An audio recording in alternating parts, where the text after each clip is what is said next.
Ahora sí. Bueno, buen día a todos y a todas. Soy Cecilia Lascosque, secretaria de posgrado de la Facultad de Arquitectura y Urbanismo de la Universidad Nacional de Tucumán, y bueno, primero que nada saludarlos.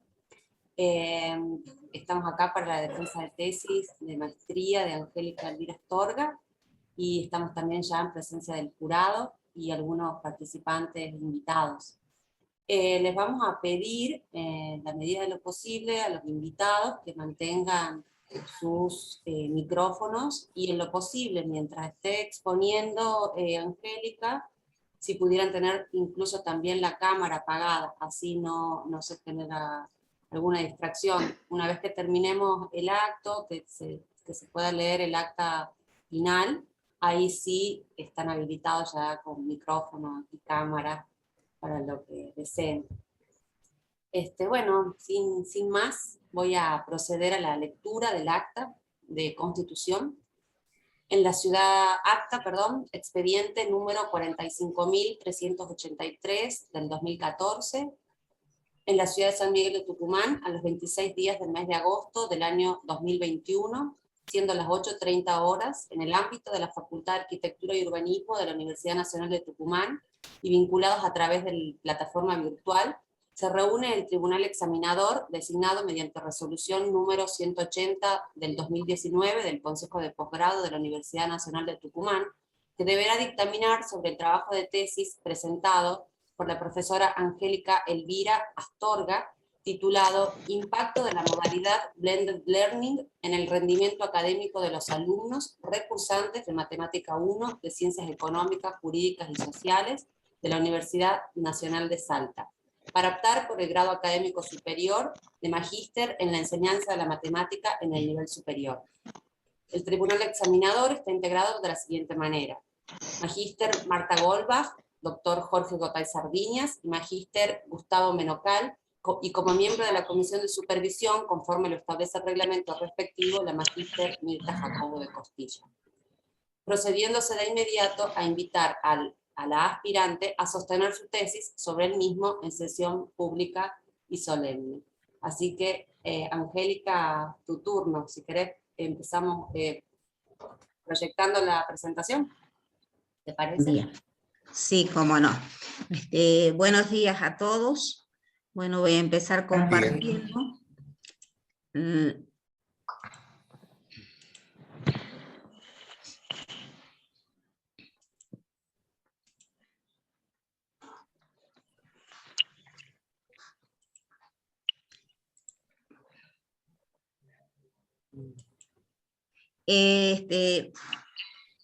Esta tesis corresponde a la maestría en la enseñanza de la matemática en el nivel superior.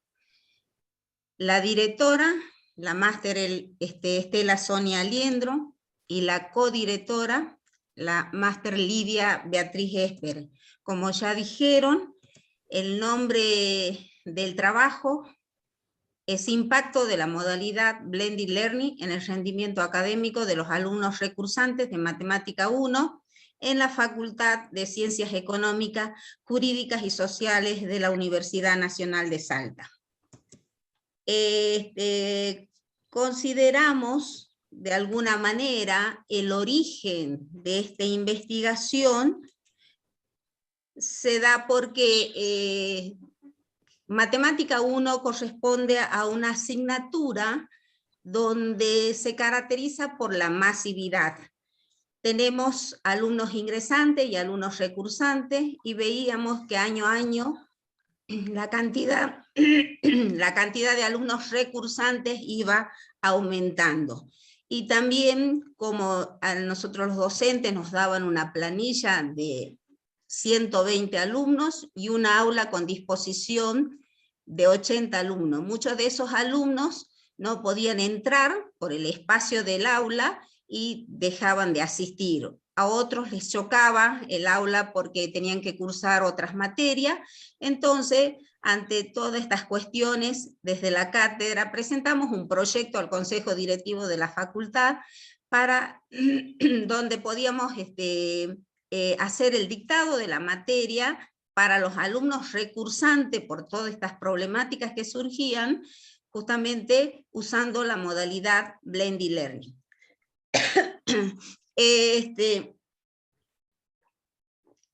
Ante ello, de alguna manera se comenzó el trabajo con la modalidad Blended Learning desde el año 2013.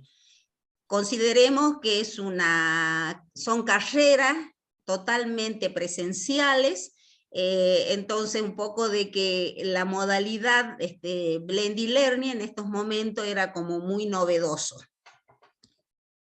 El contexto de la investigación justamente son los alumnos recursantes de Matemática 1, y nosotros nos vamos a centrar en el periodo académico 2015 en la Facultad de Ciencias Económicas, Jurídicas y Sociales de la UNSA.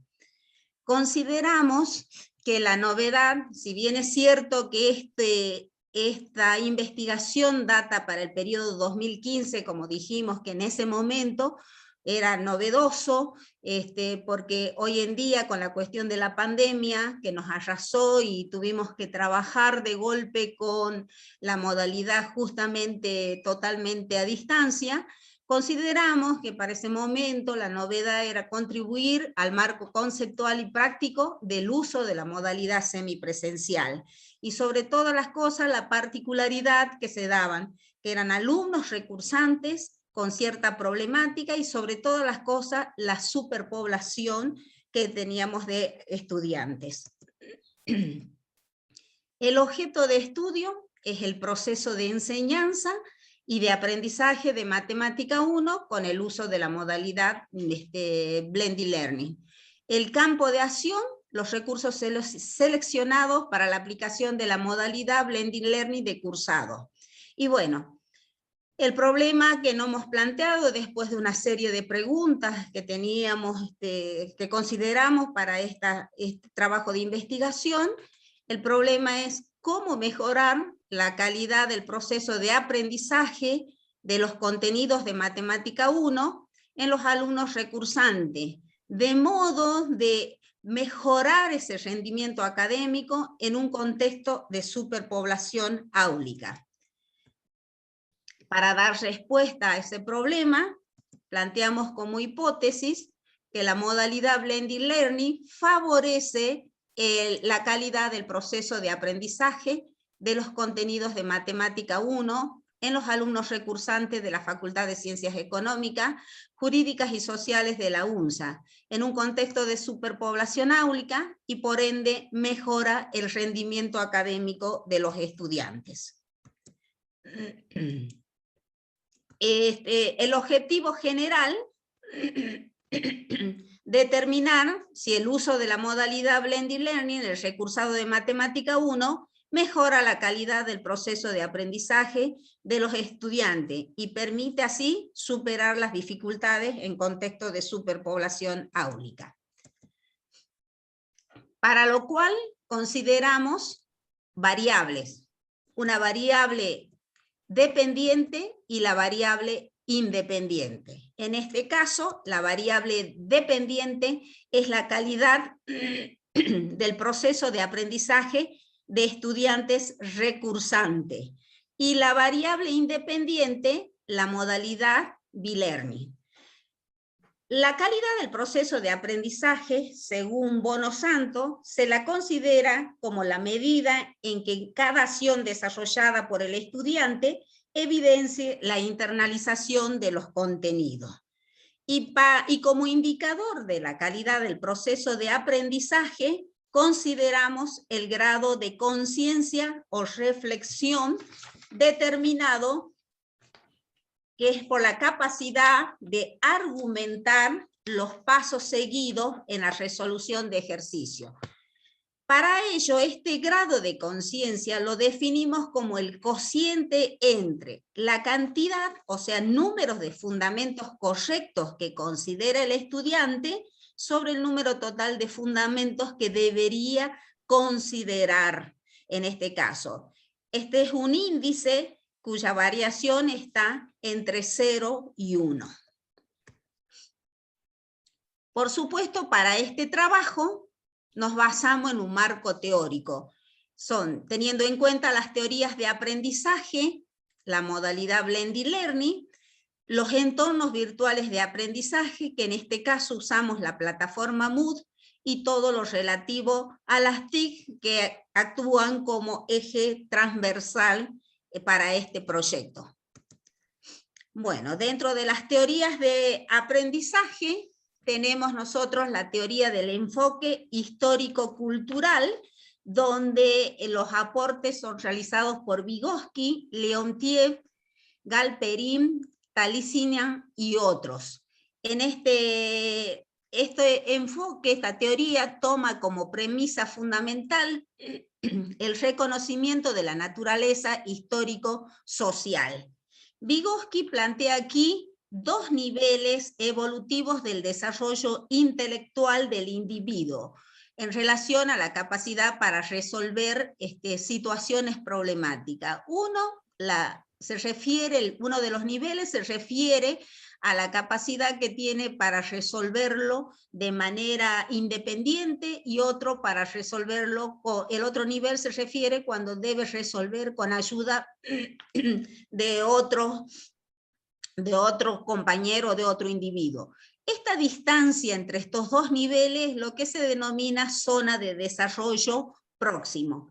Lo que tenemos que nosotros como docente, para que el proceso de enseñanza sea efectivo, se debe propiciar las condiciones y posibilidades para que el estudiante, con cierta colaboración, llegue a tener independencia en su modo de actuar y de pensar, y así pueda ser un transformador de su realidad. Otra de las teorías en las que sustentamos es la teoría de la actividad, donde el padre de esta teoría se lo considera Leontiev y sus seguidores y discípulos Talísina. Se considera como un proceso que media la relación entre el ser humano y el objeto de transformación. Talísina dice de que toda acción siempre está dirigida a un objeto que puede ser real o ideal. Esta acción se transforma en una actividad cuando hay un motivo. Otra de las teorías es la teoría de la formación de las acciones mentales por etapa, donde es elaborada por Leontiev y culminada, completada, digamos, esta teoría por Galperín. Y busca cómo la actividad externa llega a actividad interna en la psiquis del individuo. Galperín plantea que el estudiante debe transitar por etapas del proceso de asimilación. Esas etapas son la motivación, la base orientadora para la acción, la etapa material o materializada, la etapa verbal o verbalización, la etapa mental o modelo o momento ideal. En nuestro trabajo justamente nos vamos a centrar bastante en esta teoría, nos vamos a apoyar bastante en esta teoría de formación de las acciones, y en particular en la etapa verbal o verbalización, donde uno de los indicadores justamente va a ser el grado de conciencia o reflexión. Otra de las teorías que consideramos es el enfoque cognoscitivo. Este enfoque cognoscitivo permite conocer las formas en que se estructura el conocimiento en la mente del sujeto. En este caso, todo sujeto tiene ideas previas que pueden ser erróneas o mal organizadas, pero es el docente el que debe encargarse de presentar actividades donde el alumno pueda aplicar estas actividades, estas ideas previas, y se transforman en inclusores. Entonces, el docente debe establecer los puentes cognitivos que permitirán que esa nueva información que se desea transmitir se engarce con los inclusores, dando lugar así al aprendizaje significativo. De alguna forma, los docentes debemos proponer actividades para que lo que aprenda el alumno tenga significado. es decir, no solamente actividades en la propia asignatura, sino que pueda ver qué actividades le sirven desde su asignatura para la carrera y también para poder desarrollarse como persona y poder resolver los problemas de la vida. La modalidad Blended Learning, que es otro de los ejes que nosotros, otras de las bases teóricas, y justamente la modalidad Blended Learning es una de las variables, es la variable independiente que consideramos en este trabajo. La definen como la modalidad que integra clases presenciales y clases en línea sustentadas en las TIC. También varios autores, entre ellos Barberá y otros, rescatan las actividades de aprendizaje que suponen una interacción cara a cara, mediadas tecnológicamente entre estudiantes, docentes y los recursos de aprendizaje. En esta interacción se rescata la mediación pedagógica y la tecnológica, de modo de lograr una continuidad a lo presencial a través de lo virtual. Entonces, la aplicación de la modalidad Blended Learning no debe ser en suma un agregado de recursos tecnológicos a las clases tradicionales, sino que debe ser considerada como un momento de aprendizaje, de lograr verdaderos conocimientos. Recordemos que, para que haya un aprendizaje se debe dar en una relación entre estudiantes y docentes mediada por una asignatura, en un ambiente de comunicación, colaboración e interacción. No debemos olvidar que el docente, debe tener en claro que en el aula, el poder en el aula no está en el control de la información, sino en la capacidad de construir conocimiento y gestionar el aprendizaje. Entonces, lo relevante debe ser lo educativo y no lo tecnológico. Por eso digo que la finalidad es la enseñanza y el aprendizaje de contenidos determinados por los planes de estudio y los objetivos de cada asignatura.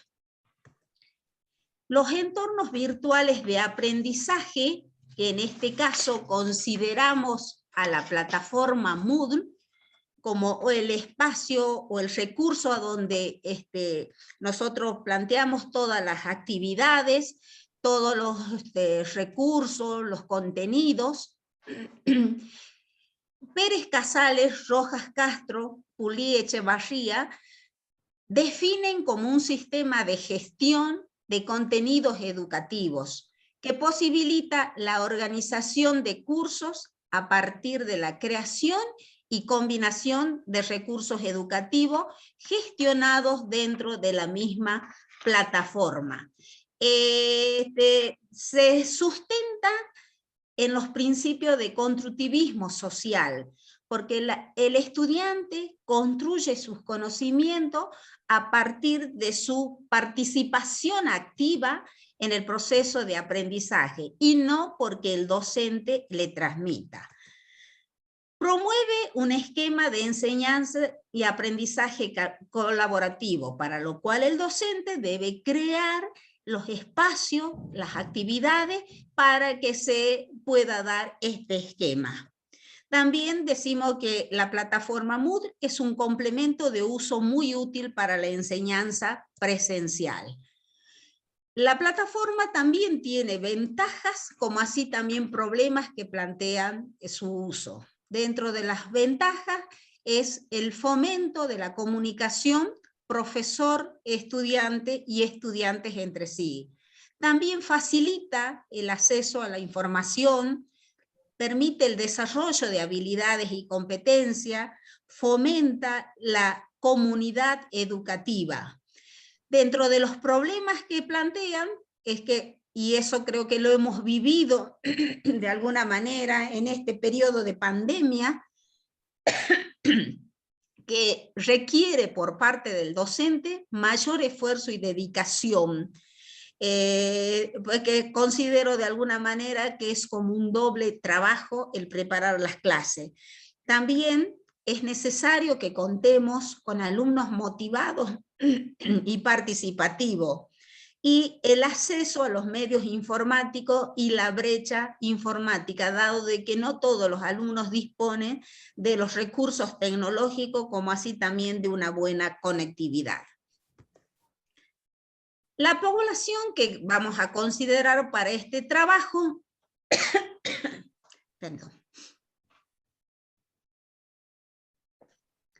Si bien es cierto que en la planilla que nos habían dado en el año 2015, de los alumnos recursantes, era de 957 estudiantes de las carreras de Contador Público Nacional, licenciatura en Administración y licenciatura en Economía. Pero como nosotros, para nuestro trabajo, vamos a considerar el alumno recursante aquel que recursa por primera vez la asignatura. De esos 957, nos quedaron 442 estudiantes, que son los que van a conformar nuestra población. De esos 442, tenemos 52 estudiantes que forman el grupo control, que son aquellos estudiantes que no realizaron ninguna actividad en la plataforma Moodle. Y los 390 estudiantes son los que van a pertenecer al grupo de intervención. Los instrumentos que hemos considerado para esta investigación son las observaciones realizadas de los ejercicios del primer examen parcial. Todo lo que hemos medido ha sido basado solamente en el primer examen parcial. Consideramos esto dado de que los alumnos, el primer parcial es aproximadamente después de 1 mes y medio de cursada. Muchos alumnos quedan libres después del primer parcial o abandonan, entonces por eso es que consideramos que una buena medida sería el primer examen parcial. Después tenemos la planilla de relevamiento de todas las actividades realizadas en la plataforma, planillas de asistencias, encuesta de opinión y el software estadístico SPSS. La metodología de investigación que usamos, por supuesto, partimos realmente en cuál paradigma vamos a considerar para esta investigación, y tenemos así el paradigma, del paradigma constructivista, tomamos justamente la comprensión de los fenómenos en su ambiente usual, que para este caso todo lo realizado es en el ámbito de las clases.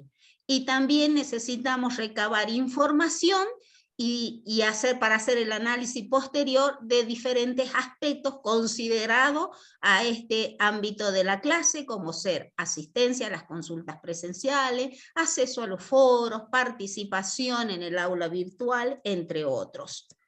Y también de los aportes del paradigma de la teoría crítica, dado de que es una investigación para la educación, y también consideramos que los involucrados son los alumnos recursantes, los cuales están comprometidos con la aplicación de la modalidad, que es en el caso de ver si incide o no esta modalidad en el proceso de aprendizaje. El diseño que hemos considerado es una investigación cuasi experimental. ¿Por qué decimos que es cuasi experimental? Porque nosotros no elegimos al azar a la población, sino que de alguna manera podríamos decir que consideramos los alumnos que recursan por primera vez la asignatura en el año 2015. El enfoque que estamos considerando es un enfoque mixto porque combina metodologías de la investigación cuantitativa con la cualitativa, porque nosotros necesitamos esos valores numéricos para después informar sobre la calidad del proceso de aprendizaje de los estudiantes.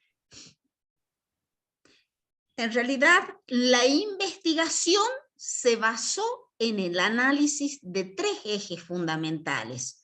El primer eje es donde hacemos una comparación del grado de conciencia o reflexión, tanto en el grupo de control y de intervención.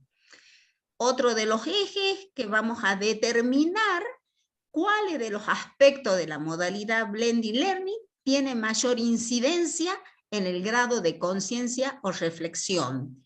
Y por último, a través de una encuesta, vamos a determinar las percepciones de los estudiantes sobre los aspectos relacionados con los recursos utilizados en el aula virtual en la plataforma Moodle.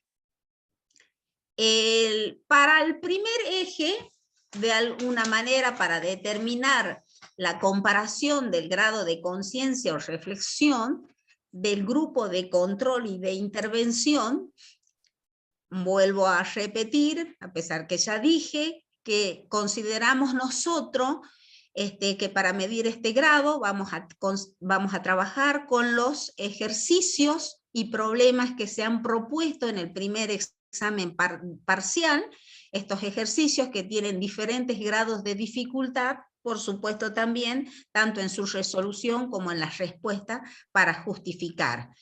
Y habíamos dicho que el grado de conciencia o reflexión era la capacidad que tiene el estudiante para fundamentar o argumentar la resolución de los ejercicios. Entonces, y los indicadores que hemos considerado para esta dimensión es muy alto, alto, medio, bajo y muy bajo.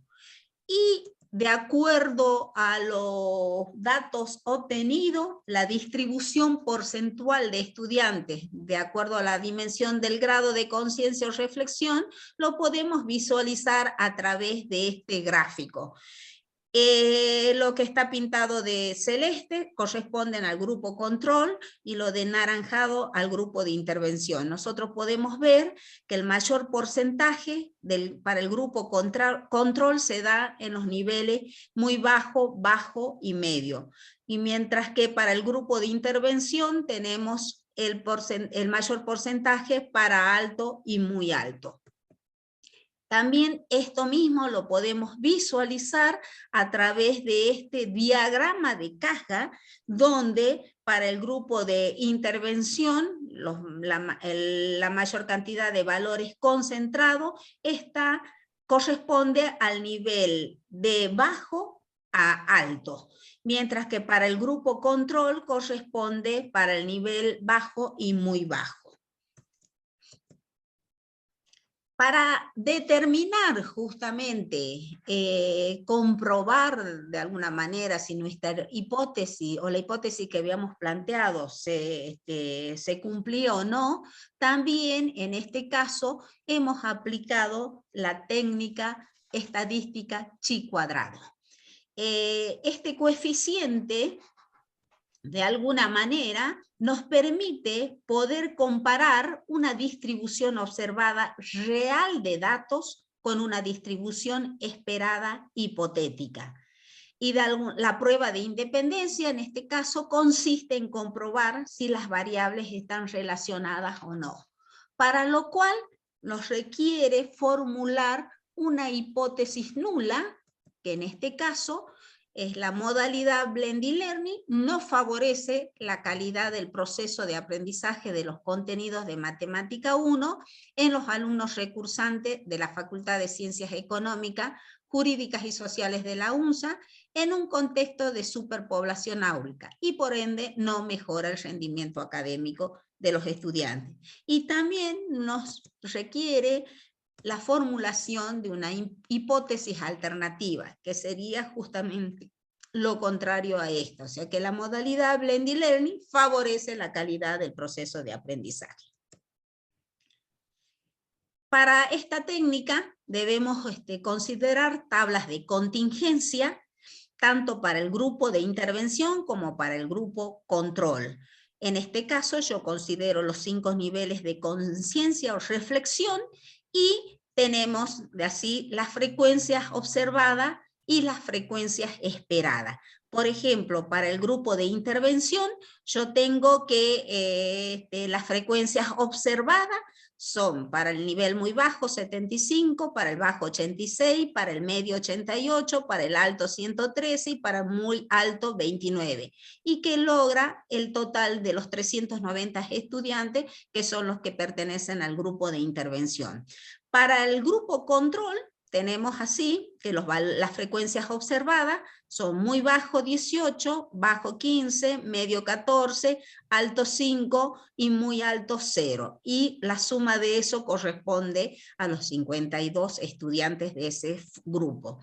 Para determinar las frecuencias esperadas, existe una fórmula que en este caso, por ejemplo, para calcular el 82,10, simplemente hacemos la suma de todos los valores de las frecuencias observadas de esta fila, o sea, 75 más 86 más 82 más 113 más 28, por la suma de los valores esperados de esta columna, o sea, 75 por 18, dividido el número total, que sería 442. Y así obtenemos respectivamente los valores esperados, las frecuencias esperadas para cada uno de estos casos. Luego vamos a calcular el coeficiente chi cuadrado, que en este caso yo estoy indicando que vale 16,66. ¿Cómo se calcula ese valor? Existe una fórmula que es igual a la sumatoria para cada caso, por supuesto, de las frecuencias observadas menos las frecuencias esperadas elevado al cuadrado dividido por el valor de las frecuencias esperadas. Para cada caso hacemos esos cocientes y luego sumamos y así obtenemos este valor que sería 16,6. Y alfa es el nivel de significancia que en este caso es 0,005, que es lo que vamos a considerar. ¿Cómo interpretamos estos datos? Bueno, efectivamente, luego de haber calculado el chi cuadrado, buscamos en una tabla el valor de chi cuadrado crítico. En una tabla figura en la línea horizontal el nivel de significancia, que es de alguna manera el error que podemos cometer. Y de alguna forma, cuando más pequeño es, realmente el resultado que obtengamos va a ser más fiable. Y en la columna figuran el grado de libertad, que el grado de libertad se define como el producto entre las columnas que nosotros consideramos en esta tabla de contingencia, que eran los grados de conciencia o reflexión, que son 5 menos 1 por el número de filas, son 2 porque es para el grupo de intervención y el grupo de control, 2 menos 1, esto nos da 4. Entonces nosotros buscamos en esa tabla el nivel de significancia y con el grado de libertad y vemos a qué valor nos da como intersección, y en este caso es el valor 14,86, que es el valor de chi cuadrado crítico.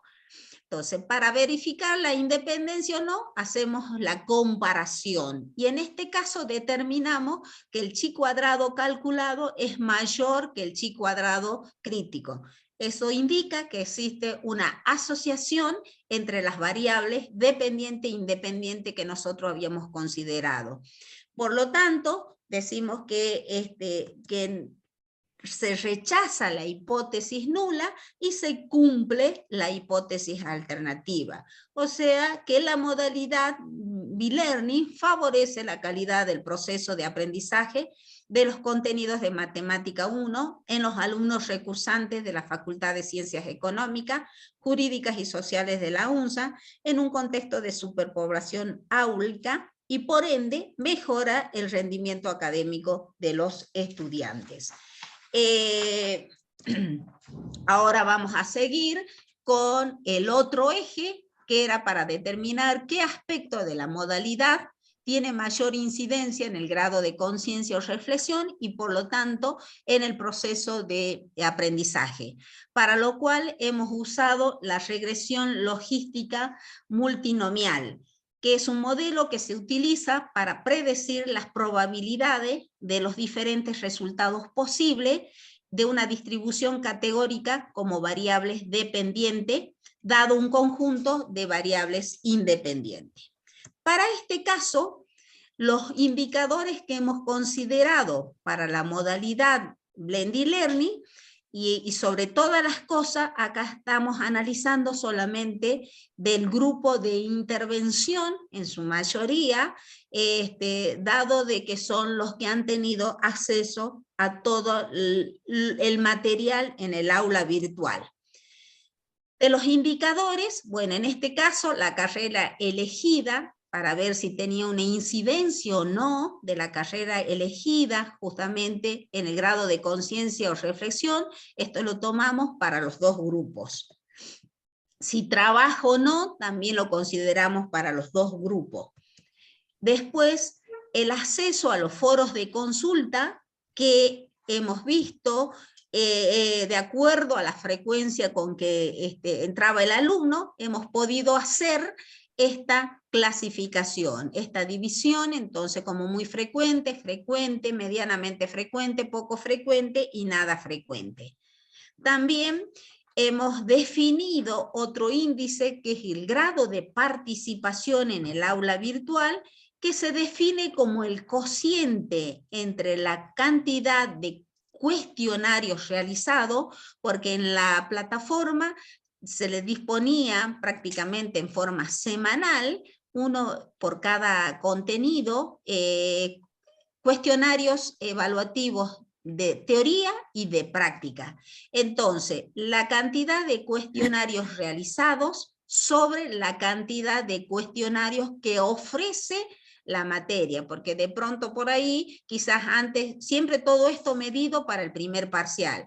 Normalmente los alumnos no realizaban todos los cuestionarios. Estos cuestionarios, su aprobación tenía incidencia en la nota del parcial, o sea que sumabas puntajes. Y también la clasificación son muy alto, alto, medio, bajo y muy bajo.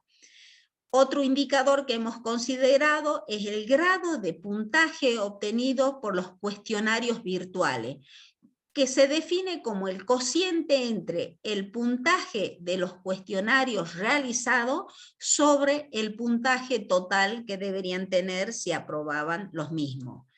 También tenemos el acceso a las consultas presenciales y que ¿cómo podíamos determinar? La cátedra disponía, digamos, de una planilla donde los alumnos debían firmar la asistencia a las clases de consulta, y a partir de allí se pudo determinar la cantidad de asistencias que disponían los alumnos. Para ello, usando el programa SPSS, tenemos nosotros esta relación. Son 5 modelos y nosotros podemos observar que en la relación del grado de conciencia o reflexión, que el modelo 1 solamente considera la carrera, si trabajo o no, y la asistencia a los foros de consulta. Que nosotros observamos aquí que justamente el que tiene una incidencia según este modelo son los accesos a los foros de consulta. El modelo 2, además de lo anterior, se agrega el grado de participación en el aula virtual, que de alguna forma también para el modelo 2 tiene incidencia. En el modelo 3 se agrega el grado de puntaje de los cuestionarios evaluativos, que nosotros podemos observar de acuerdo a estos números, que tiene una gran incidencia, una gran correlación. En el modelo 4 también podemos ver que que la asistencia a los foros de consulta tiene incidencia pero más aún tiene incidencia el grado de puntajes obtenidos de los cuestionarios.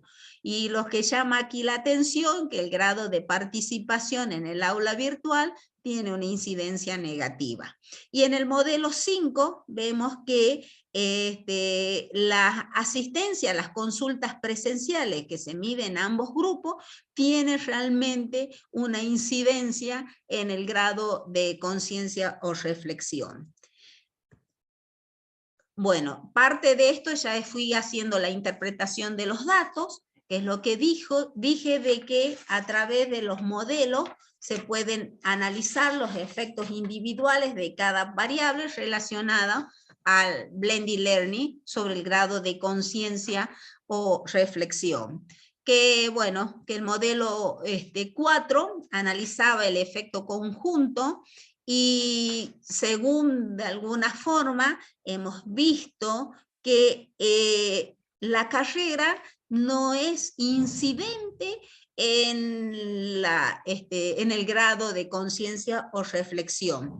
Entonces, y bueno, como decíamos que nos llamaba atención en el modelo 4, que el efecto de la variable grado de participación en el aula virtual cambiaba el signo, pasando a tener un efecto negativo sobre la variable dependiente. Y bueno, y en el modelo 5 destacaba justamente la asistencia a las consultas presenciales como un efecto positivo. Pero el de toda la que hemos visto, según estos modelos, que la variable grado de puntaje de los cuestionarios era el que tenía mayor efecto en el grado de conciencia o reflexión. Y bueno, lo que dijimos ya, que el acceso de consulta es lo que indicaba también un valor, una correlación significativa y también el signo esperado. Para las percepciones de los estudiantes sobre aspectos relacionados a los recursos en el aula virtual, tenemos nosotros que esto lo logramos a partir de una encuesta que se aplicó en la plataforma Moodle, solamente tuvieron acceso los alumnos que realizaron actividades en el aula virtual. Y bueno, acá vamos a mostrar solamente algunas de las cuestiones consideradas como ser para la dimensión utilidad de los recursos en el aula virtual. Para esta dimensión considerábamos los aspectos, si realmente usaban por curiosidad o porque le ayudaban en el aprendizaje, o porque le otorgaban puntaje para el parcial, o por obligación, o porque no hizo uso. Entonces, en esta tabla, en este gráfico, nosotros podemos ver justamente, por ejemplo, estos son los videos de teóricos que se proponían, este es archivo de los errores frecuentes, los foros de consulta, los cuestionarios prácticos y los cuestionarios teóricos. Por ejemplo, para los videos de teoría, el mayor porcentaje lo vemos que se da en que lo hacían por obligación, y después en menos porcentaje tenemos que le ayudaban en el aprendizaje. Y así nosotros podemos ver, hacer la lectura, que por ejemplo para los cuestionarios prácticos, el mayor porcentaje opinan de que justamente le otorgaban puntaje para el parcial, que lo cual era un hecho. Mientras que para los cuestionarios teóricos, el mayor porcentaje está porque le ayudaban en el aprendizaje y también le otorgaban puntaje en el parcial. Otro de las dimensiones consideradas era la opinión de los recursos dispuestos en el aula virtual. Y bueno, a esa opinión, los niveles que consideramos son muy buena, regular, deficiente, considerando esta escala. ¿Y cuáles eran los recursos? Bueno, en realidad nosotros queríamos que opinen acerca de la estructura del curso, la organización del tiempo, disponibilidad de materiales, cronograma de actividades, comunicación en tiempo y en forma. y las respuestas que vemos son las siguientes. Si nosotros observamos que el mayor porcentaje para cada una de las preguntas que le hacíamos, el mayor porcentaje la clasifican como muy buena y buena. Otro de los aspectos también considerado era la utilidad de los foros de consultas. Y bueno, también preguntábamos si lo hacían por curiosidad o porque le ayudaban en el aprendizaje, o otorgaban puntaje, o bien era por obligación. Y bueno, el mayor porcentaje vemos que consideran ellos que le ayudan en el aprendizaje. Bueno, con todo lo analizado y las conclusiones, bueno, las vamos a cerrar o vamos a decir que la realizamos sobre los 3 ejes que hemos considerado que estaba en nuestra investigación. Para el primer caso, que es sobre la comparación de grado de conciencia o reflexión en los grupos de control y de intervención, justamente habíamos visto de las gráficas que el grado de conciencia o reflexión para el grupo de intervención prácticamente más del 50% correspondía a los niveles medio, alto y muy alto, lo cual ese porcentaje duplica con respecto a los porcentajes para el grupo de control. Y bueno, y que también el chi cuadrado, el coeficiente de correlación calculado, es mayor que el chi cuadrado crítico. Nos permite concluir que realmente las variables, modalidad, B-learning y calidad del proceso de aprendizaje son dependientes, ante lo cual se acepta la hipótesis alternativa. A ver, en relación a cuál de los aspectos de la modalidad tenía mayor incidencia, bueno, vemos que hay una correlación fuerte con el grado de conciencia, es el grado de puntaje de los cuestionarios virtuales, la asistencia a las consultas, también en algunos casos los foros y la participación en el aula virtual. Pero el que mayor efecto tiene es el grado de puntaje de los cuestionarios virtuales.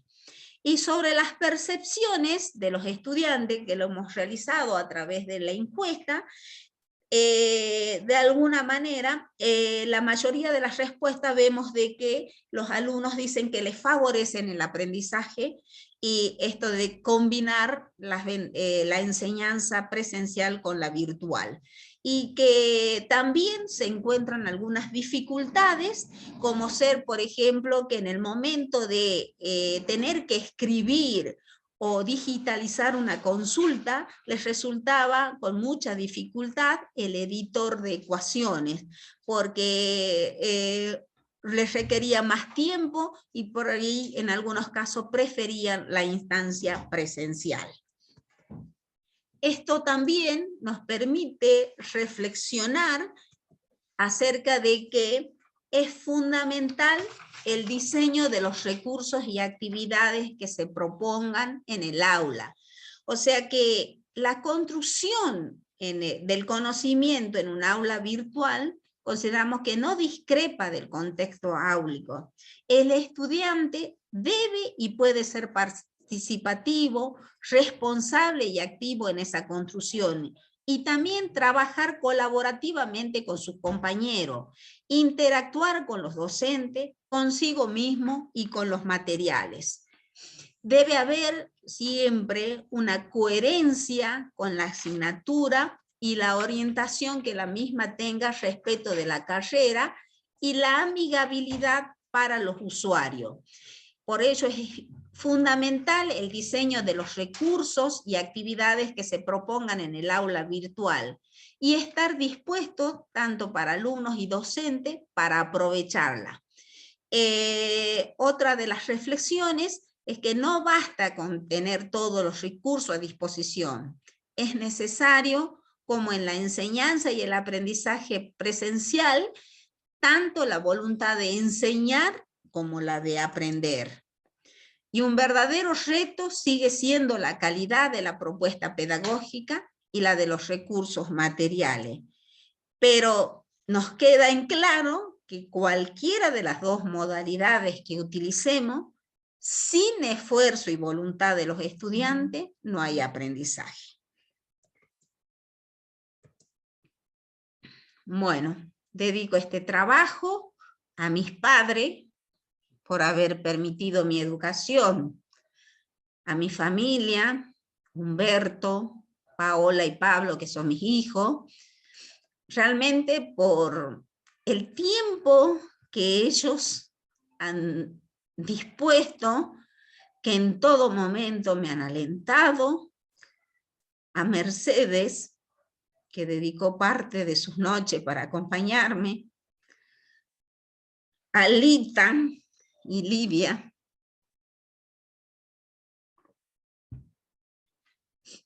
por la paciencia y la voluntad a disposición, a la facultad de arquitectura y urbanismo, porque realmente me han considerado los tiempos pertinentes a mi facultad, por haber puesto al alcance esta carrera, a Dios y a la vida. Muchas gracias. Bueno, muchas gracias, Angélica. Muchas gracias. Pasamos ahora a la posibilidad de que puedan realizar preguntas, consultas, opiniones los miembros del jurado. ¿Quisiera alguno tomar la palabra?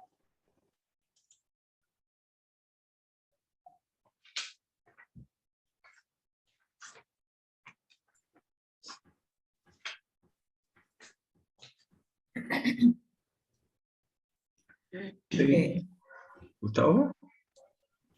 Bueno, yo quería preguntarle, profesora, porque observé, y usted lo manifestó también en la exposición, que habla en la tesis, está en la página 77, de los problemas y virtudes que han observado en la modalidad Blended Learning respecto de la presencial. Fundamentalmente en el tema de el mayor esfuerzo y dedicación de parte de los profesores. Me interesa porque, bueno, todos hemos utilizado esta plataforma virtual para dictar las clases durante todo el año 2020 y lo que va del presente, y verificamos que efectivamente son esos problemas. ¿Ustedes han podido gestionar algo al respecto, ya sea con la facultad, con los otros compañeros? Estoy hablando de las dificultades encontradas en los docentes, ya sea en tiempo, acá manifiesta una virtual duplicación del tiempo de dedicación, y me imagino que otros problemas. Sí. ¿Han tenido alguna posibilidad de plantearlo, de conversarlo? Bueno, Perdón, por sí. una cuestión de orden solamente, le vamos a pedir que terminemos la exposición de los jurados, si querés ir apuntando las consultas, así les respondés todas, porque quizás incluso se articulan algunas de los comentarios o consultas de los jurados.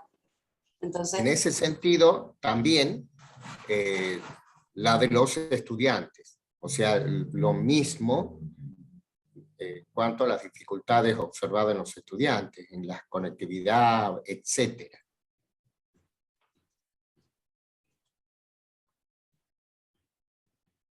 Bien.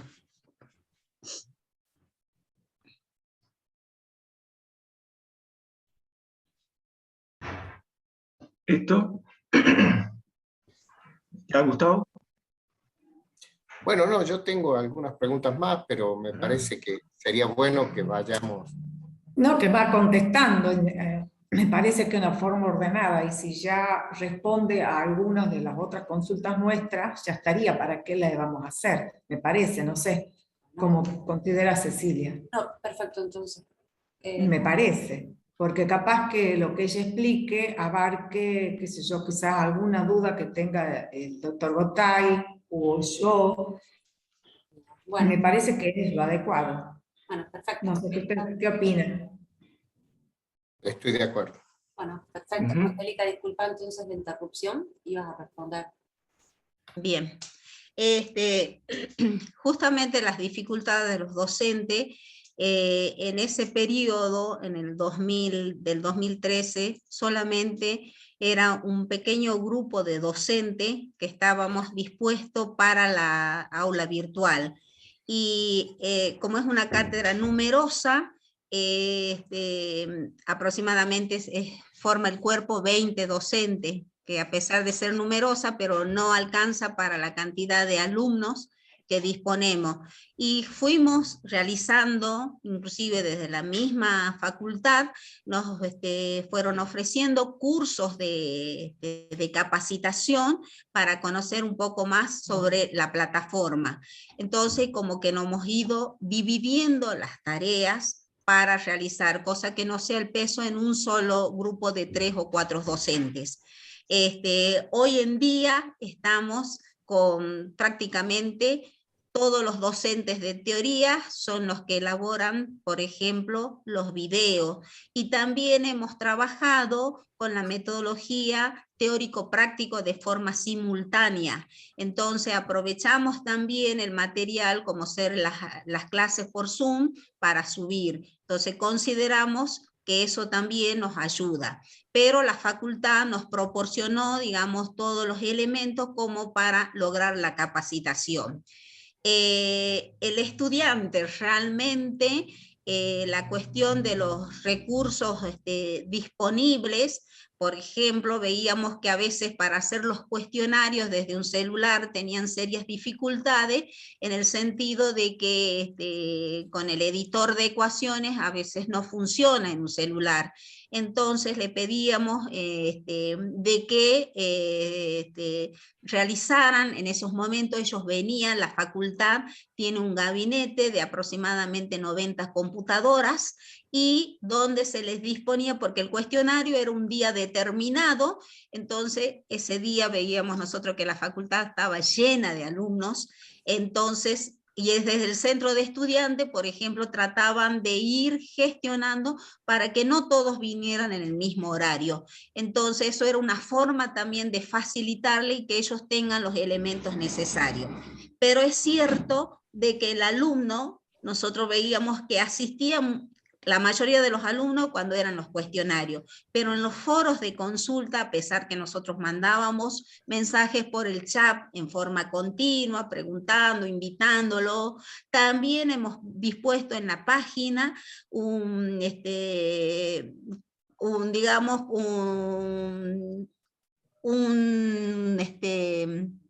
videíto de cómo usar, digamos, el editor de ecuaciones, que a veces les resultaba con grandes dificultades.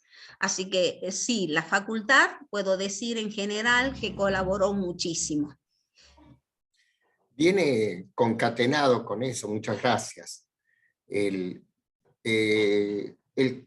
La pregunta de que se han comparado el tiempo que debían invertir los estudiantes que trabajaban por la modalidad virtual o blended learning y los que hacían el curso tradicional en cuanto a la disposición de tiempo en total de la asignatura, si era mayor una que otra, si es parejo.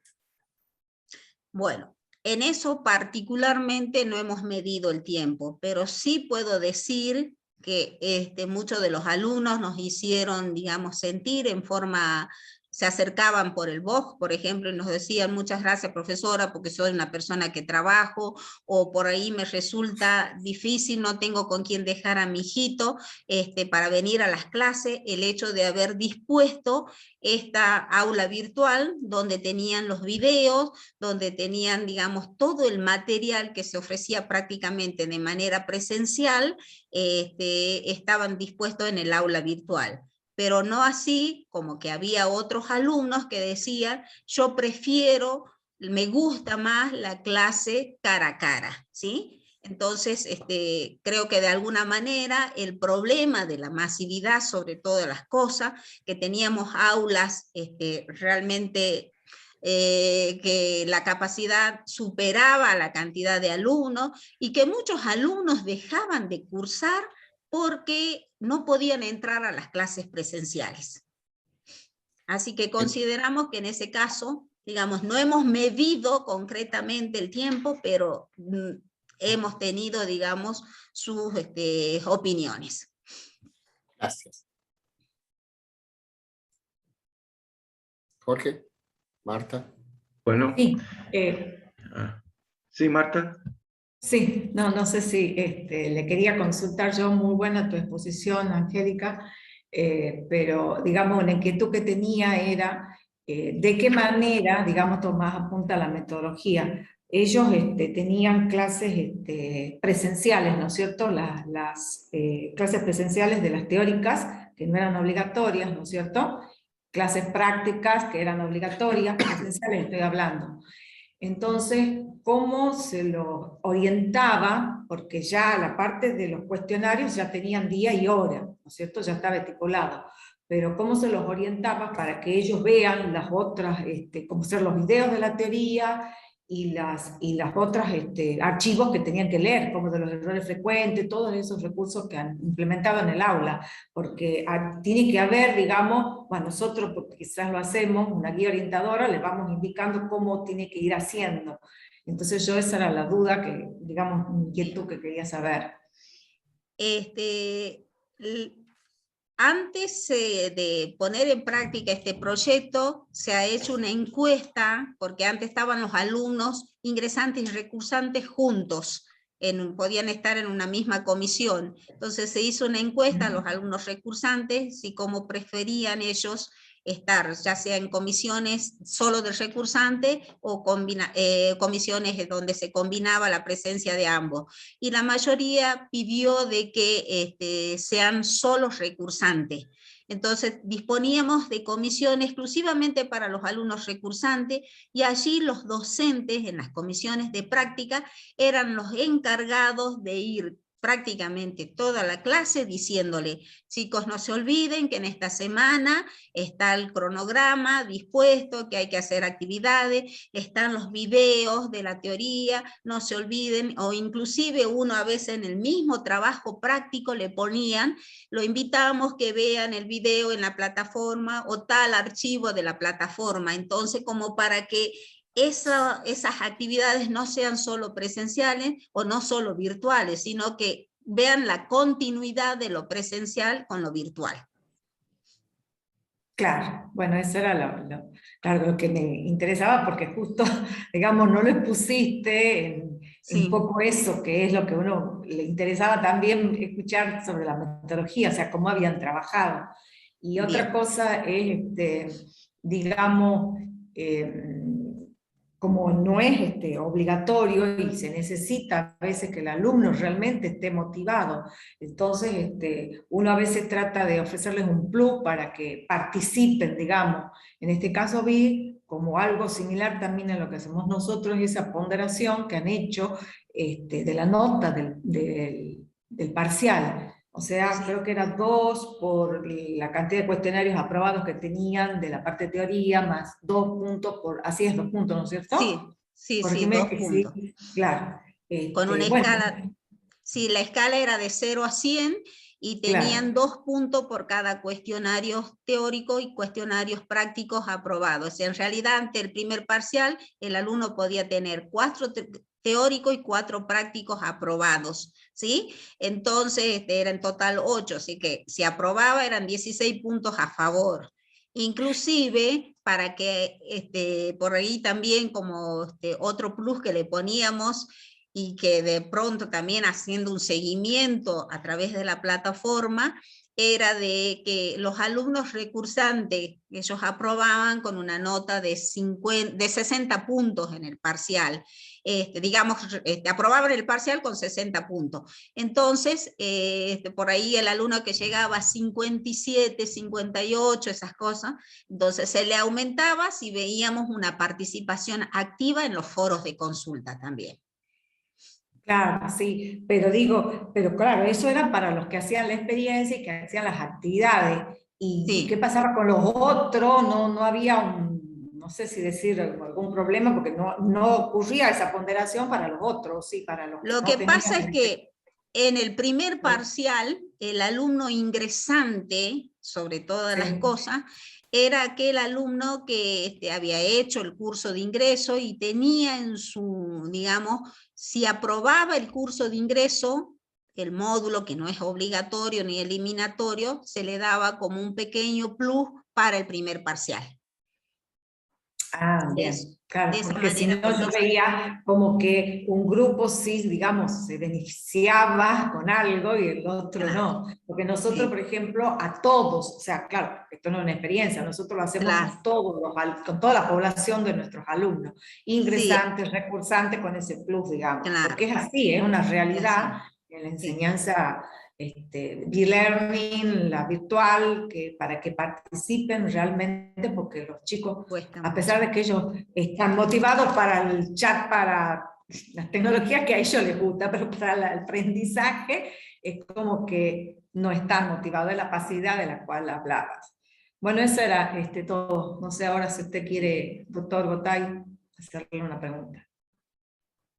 Sí, me alegro que haya sido así porque justamente la primera pregunta que formuló el profesor Gustavo y esta última que Marta acaba de hacer, las tenía en cuenta. Justamente estaba por hacer y ella respondió muy bien. Quiero hacer entonces una tercera pregunta y después hacer puntualizar una cuestión que quedó reflejada ahí en la diapositiva. La pregunta tiene que ver con que la población total que se utilizó para hacer el estudio prácticamente se quedaron con el 50% aproximadamente. ¿Por qué no se trabajó con la población total de los 970 alumnos? Pregunta. Porque consideramos que esos alumnos no tenían, buscábamos grupos aproximadamente dentro de la heterogeneidad, algo que tengan en común. Entonces, el grupo restante son alumnos que tenían, qué sé yo, 3 veces que habían cursado o que de alguna manera habían dejado mucho tiempo y quizás habían ingresado, por decir, hace 10 años, entonces, y tenían, digamos, muchos años de cursada y como que prácticamente ya conocían claramente la metodología, ¿sí? Bien, perfecto. La otra sí tendría que ver con que muestre la diapositiva donde estás planteando la hipótesis nula y alternativa. Bien.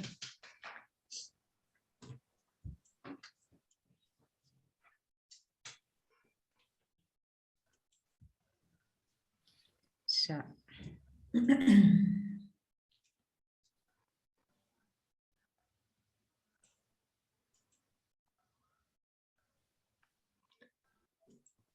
Sí, y Perdón.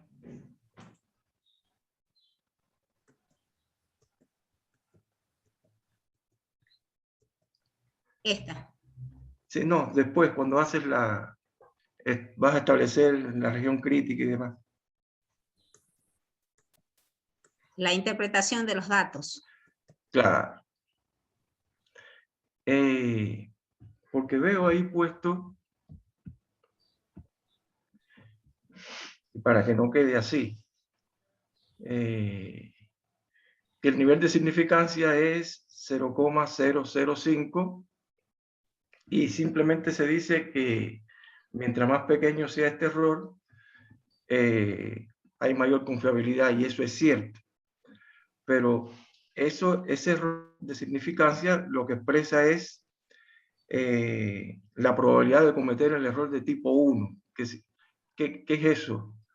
La probabilidad de que yo rechace esa hipótesis H0 cuando ella es cierta. Entonces, tratando de que eso ocurra lo menor posible, por eso es que uno coloca un nivel de significancia lo más bajo posible. Bien. Sí, sí, doctor. Era ese tipo de... Bien. ¿Estamos?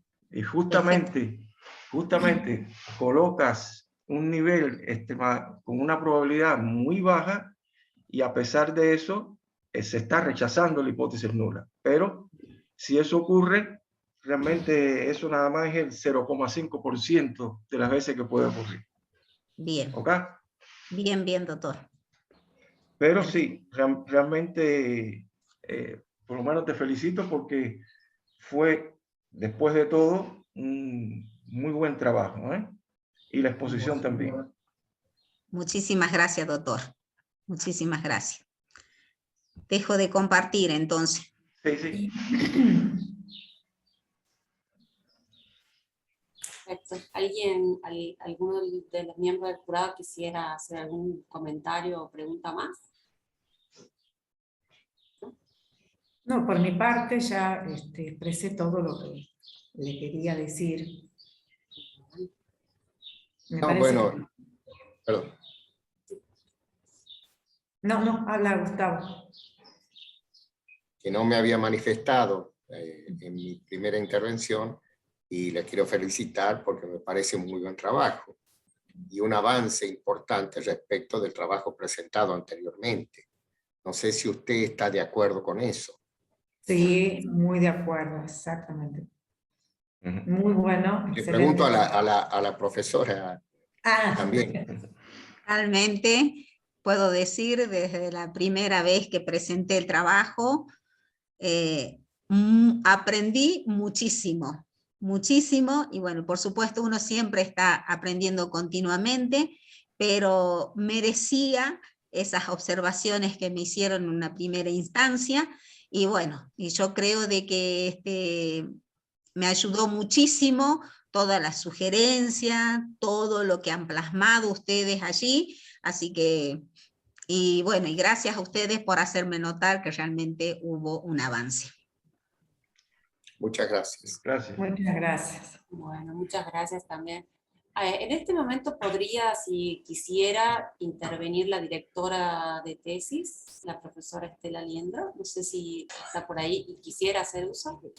Ah, sí, buenos días a todos, ¿cómo están? Buen Buen día. día. ¿Qué tal? Buen día. No, simplemente felicitar a Angélica por la paciencia y la constancia.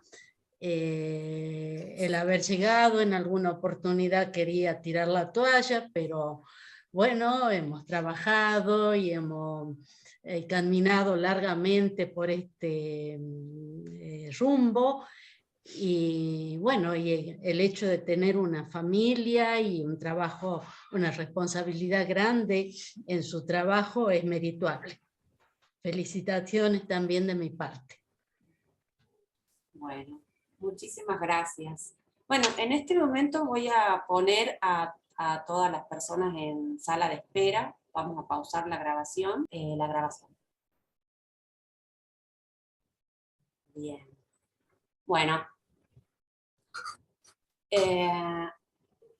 Acta, expediente número 45.383 del 2014. La ciudad de San Miguel de Tucumán, a los 26 días del mes de agosto del año 2021, siendo las 9:45 horas, en la Facultad de Arquitectura y Urbanismo de la Universidad Nacional de Tucumán, y vinculados a través de plataforma virtual, se reúne el Tribunal Examinador designado por resolución número 180 del 2019 del Consejo de Posgrado de la Universidad Nacional de Tucumán para dictaminar sobre el trabajo de tesis presentado por la profesora Angélica Elvira Astorga, titulado Impacto de la modalidad Blended Learning en el rendimiento académico de los alumnos recursantes de Matemática 1 de Ciencias Económicas, Jurídicas y Sociales de la Universidad Nacional de Salta, para optar por el grado académico superior de Magíster en la enseñanza de la matemática en el nivel superior. Están presentes los miembros del tribunal, Magíster Marta Goldbach, doctor Jorge Gotay Sardiñas y Magíster Gustavo Menocal, quienes deciden por unanimidad dar por aprobado el trabajo de tesis presentado por la aspirante, profesora Angélica Elvira Astorga, bajo la dirección de la magíster Estela Sonia Aliendro Sierra, directora de tesis, y la magíster Lidia Beatriz Esper, codirectora de tesis. El jurado tiene en cuenta las siguientes consideraciones.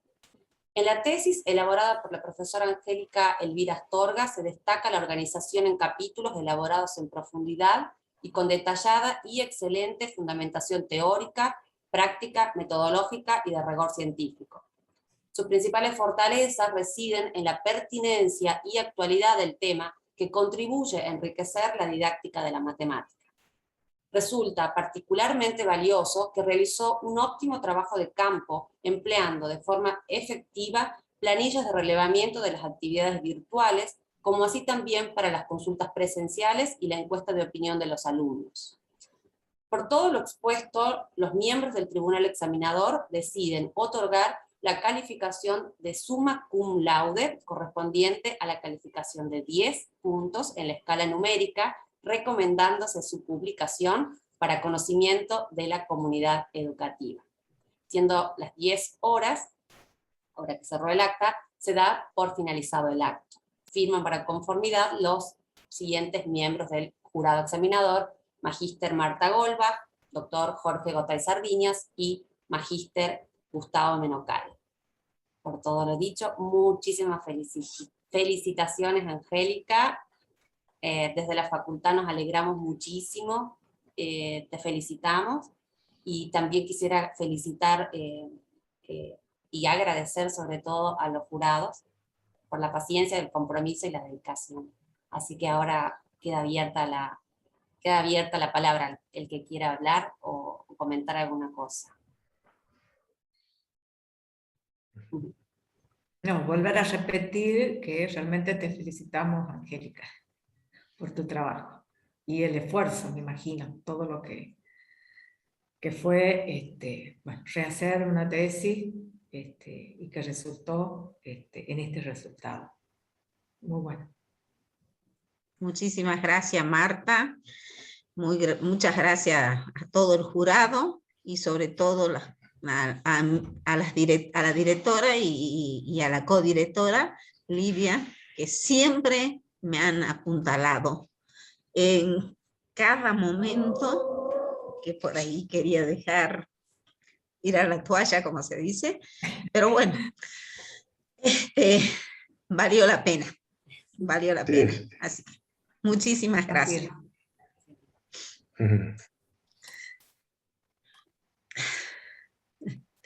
Bueno, Evi, te hemos apuntalado y demás porque estábamos convencidos de que ibas a llegar a un buen final. Felicidades. Muchas gracias. Muchas gracias. Bravo, bravo. Bueno, muchas gracias a todos los que me han acompañado en este momento, que es muy importante para mí, así que muchas gracias. La sala queda abierta un minuto más, pero voy a cortar la grabación, no hay problema.